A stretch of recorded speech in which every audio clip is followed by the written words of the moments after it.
Deyirlər ki, qırmızı Allah Teala tərəfindən qəbul olunmayan rəngdir. Hacı necə düşünür? Ümumiyyətlə, rənglərin qəbul olunub-olunmaması məsələsi bir qədər konkret məsələ deyil. Yəni, Allahın nəzərində hansısa rəngin qəbul olunmaması fikrini qəbul eləmirəm ümumiyyətlə. Əslində, hər hansı bir rəngi mənalı və mənasız edən insanlardır. Bəs onda niyə deyirlər ki, qırmızını şeytan sevir?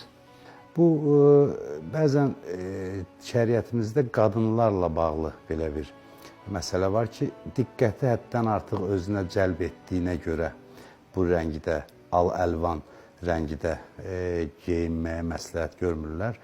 Bu mənada deyilir. Amma rəngin özü şeytana məxsusdur, belə bir fikir yoxdur dinimizdə. Bəs sözün qırmızısına? Qırmızı sözü xoşlamıram ümumiyyətlə. Ümumiyyətlə, istənilən söz məncə ədəb çərçivəsində deyilməlidir və ədəbə riayət olunmalıdır. Tənqid də olunsa, hər hansı bir fikir ədəb çərçivəsindən kənara çıxmamalıdır. Bəzi insanlar var, deyir, mən sözün düzünü deyən adamam və istədiyi tərzdə qarşı tərəfi digər insanları ittiham eləyə bilir.